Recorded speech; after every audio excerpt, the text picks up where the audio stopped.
Don't just start. Start like your life depends on it. Start like your dreams are non-negotiable. Start like failure isn't an option. Start like you're done waiting for permission. Start with that fire in your soul. Start like you mean it. Cross fear. Ditch all of those excuses and own 2025 like it is your last chance to make it count, because playing it safe hasn't gotten you anywhere, has it? And 2025 won't wait for your doubts to catch up. Hey, welcome back to the channel. Welcome to another transformative video of becoming your best self. And I tell you that this space is all about giving you intentional, practical tips to truly elevate your life. Now, the title already revealed what we'll be talking about here. So today it's just me and you. Yes, having that deep, soul-searching conversation about your fears. And while you're holding back, why are you holding back? You need to cross fear. You need to take that leap. You need to start, boldly start now. Starting 2025 with clarity and confidence. Let's talk about fear. That one thing that's been constantly, silently running your life. Whether it's the fear of failure, the fear of looking stupid, doing things that will make you look stupid and who won't understand or can't understand, or the fear of stepping into the unknown. It's there, isn't it? It is that knot in your stomach, the overthinking, the sleepless nights. But here's the thing: fear isn't your enemy. Fear isn't the enemy. In fact, it's your body way of signaling to you that you're about to do something that matters. Think about it. When was the last time you got scared of something small? I mean, something as small as brushing your teeth. Exactly. Fear shows up when the stakes feel high. Imagine you have a dream of starting a business, but fear keeps whispering to you that, what if you fail? You see, this fear often stems from our past experiences or stories we've internalized about failure being final. But the truth is, failure is really the end. It's often the beginning of learning. So by understanding that fear highlights what we value, so you can reframe it as a guide rather than an obstacle. Fear feeds on vagueness. The more clear you are about what you're scared of, the bigger it feels. That's why naming your fear is important. Yes, write it down. Say it out loud. Drag it into the light where it loses its power. Now let's talk about clarity and why clarity is non-negotiable. Starting without clarity is like building a house without a blueprint. You know why? You waste time, you waste resources, you waste energy. Clarity is your compass. It's the one thing that keeps you grounded when the road gets tough. But I'll be real with you here. Clarity isn't always instant. It comes as you go. And some of you might be thinking, but I don't even know what I want. That's okay. Clarity isn't about figuring every single detail all at once. No. It's about having a direction. Say you're planning to switch careers, and you don't know what job role or what company you want.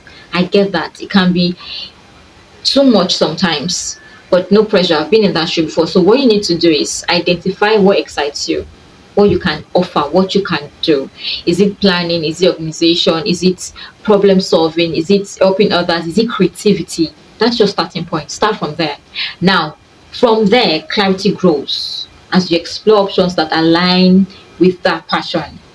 One thing with clarity is that it reduces overwhelm. It helps you focus on what really matters. Plus, it makes decision making way easier, trust me.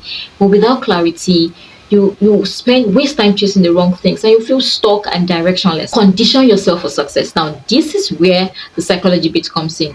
Your mind can be your greatest tool, and it can also be your biggest obstacle. You need to condition it. You need to condition your mind. You need to condition it for success.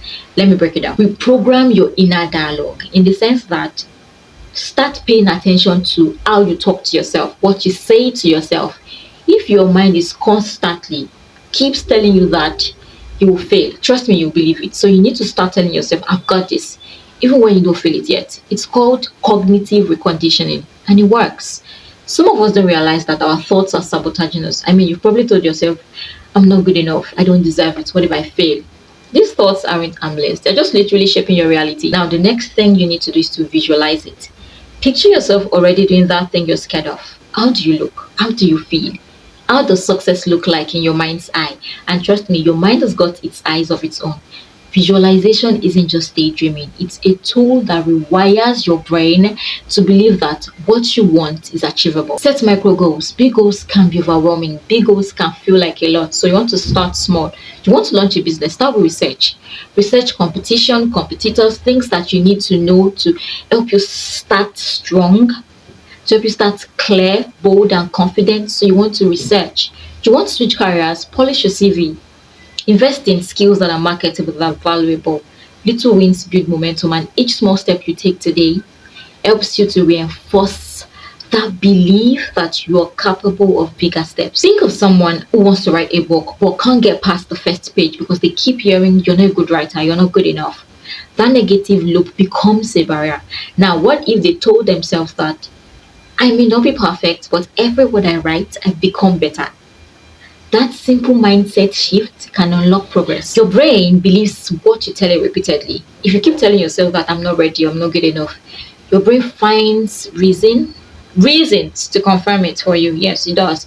But if you tell yourself that I'm improving, I'm learning, I'm growing, your brain shifts to find evidence of progress. Now, here's where a lot of people get stuck. I mean, most people get stuck. You're overthinking the leap. You're probably thinking, what if I mess up? What if I fail? What if I'm not enough? What if I'm not capable? And all of those and all sorts. Right now, I'm taking on a project. It's actually a big one. I mean, a huge one. Where at a point I started questioning myself that am I capable? Am I ready for the responsibilities that comes with it? Can I do this? God. But I realized that I have been the one telling people to start scared, to start when it's messy, when you're scared and all of those. I realized that if you don't start, if you don't take a leap, if you don't take a step, if you don't take action, you won't go nowhere. You won't grow. And for growth to occur, you need to come out of your comfort zone. So, my dear, I'm glad to tell you that I have started that journey. I've taken a step and I'm taking steps because I know that I need to grow. I want change. I can't remain in this status quo. So you need to take that leap. And my blunt answer to you is that if you keep asking yourself that question without taking a step, without taking action, without starting, you won't be ready ever. You won't. Nobody ever feels fully prepared or ready to take on something big or to start something new. Starting scared is the only way to start, else you won't start. So start now. Prepare smartly. Preparing smartly isn't about perfection or doing everything all at once. It's about being strategic. And don't be afraid to take risks. Take small risks. Now, you don't have to quit your job today.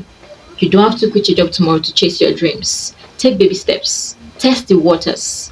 Small wins build momentum and confidence. And don't be afraid to fail forward in the sense that see failure as feedback, not defeat.